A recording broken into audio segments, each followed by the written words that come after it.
Goeienaand, good evening, fellow South Africans and citizens of the world.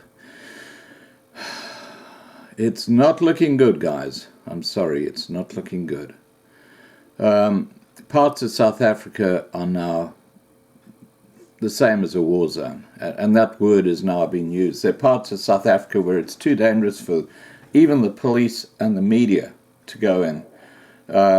Media like Anchor and SABC have now been attacked in the last week or two in parts of South Africa when they're trying to report on something, and you can see they're pulling back. They obviously have an instruction to stay out of no-go zones.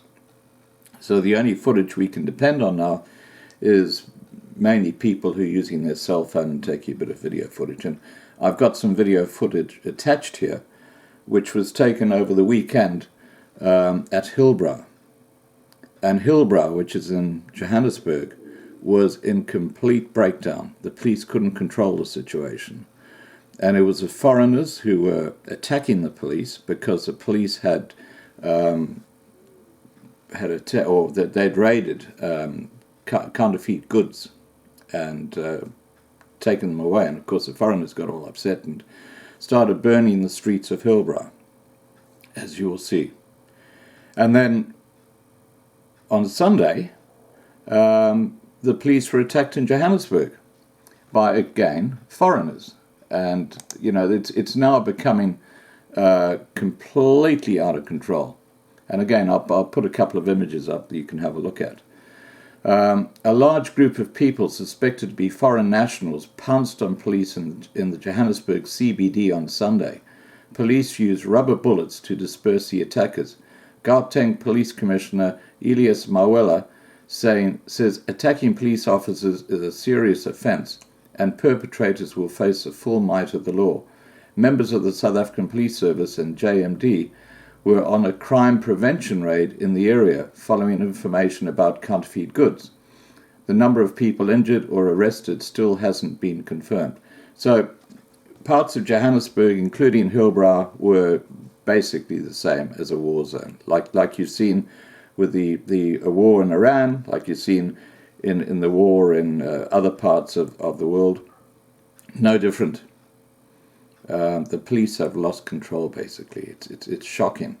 And we then have this report from a member of parliament, MEC Albert Fritz, who said in the Western Cape, residents are now living in a war zone.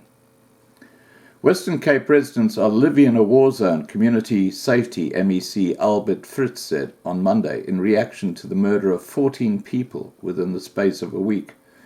War is commonly defined by the UN and other such institutions as an act of conflict that has claimed more than 1,000 lives. In the Western Cape, 1,875 people were murdered in the past 6 months alone. 1,875 people were murdered in the past 6 months alone, he said. This means that many of our most vulnerable residents in the province are living in a war zone. And that includes the area of Khayelitsha. Remember that Good Samaritan, the young African guy who helped that lady with 100 rand? And, she got the petrol because she'd forgotten the card. And then she set up a GoFundMe, and he apparently has hundreds of thousands of rand sitting in the thing. And now he's petrified for his life because all these gangs are out to get him because they want that money. This is how chaotic South Africa has become. It is a war zone. Blikkiesdorp, Athlone and Mitchell's Plain residents have endured a week of terror as separate shooting incidents claimed 14 lives. Now, just talking about shooting, in Pretoria, I've got some very good friends in Pretoria, and they're telling me that in the evenings, while they're there in their homes, they can hear guns firing right through the evening, shots fired in the air. Maybe they're shooting each other, who knows, but that's in Pretoria. This is a totally separate area to Johannesburg and the Western Cape. And similar things are happening all around South Africa now. There's so many illegal guns in the hands of thugs and gangs and criminals that, it is not it is not a safe country anymore. It doesn't matter whether you're driving a car along the road. It doesn't matter whether you're sitting at home, whether you're watching a film in a theater, whether you're sitting on the beach with your family. Nowhere is safe now in South Africa. Driving a car, that's a target on your back. You know, it is absolutely shocking. And the tragedy that the mainstream media are completely overlooking is that the criminal element in South Africa is black. It's black Africans. And you've got sitting there in like this goldfish bowl where they can't get out, a small number of white people who are basically collateral damage. You know, they're the ones who've been attacked, and their homes have been attacked because it's like a target. The Crims say, whoa, there's a White House. It's going to have a lot of good stuff in it that we want. And that's when they go in and they break in and they kill people and they take stuff. That's what is happening right now in South Africa. And the bottom line is that no one gets arrested. They get away with it. It's completely out of control. And they know that they're going to get away with it. Now, just getting back to what's happening in the Western Cape. Okay.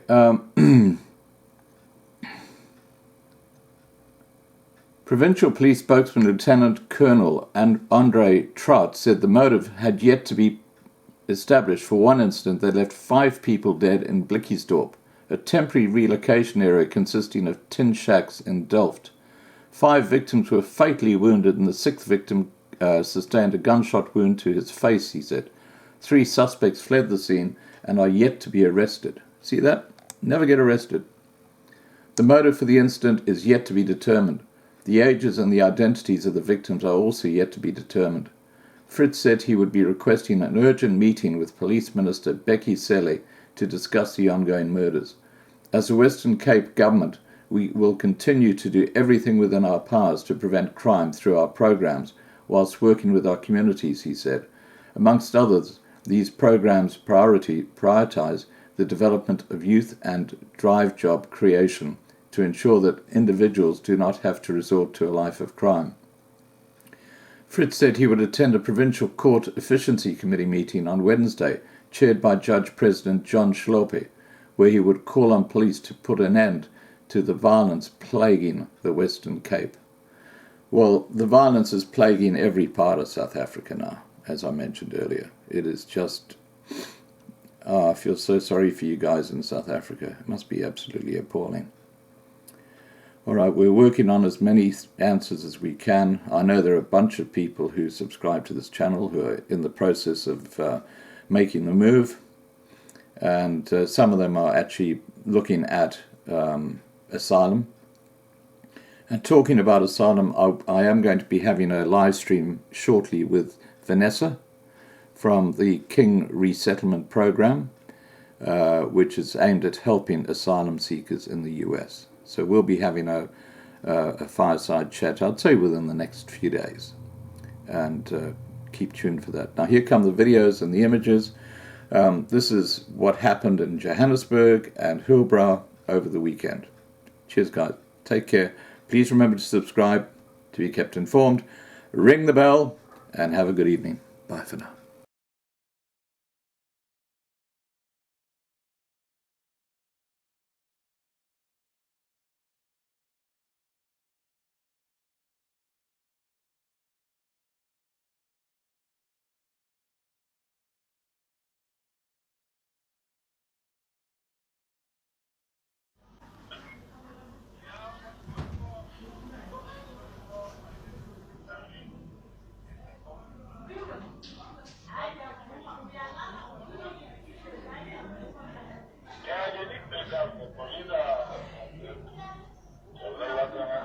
Send it to me so I can send it to Shubham.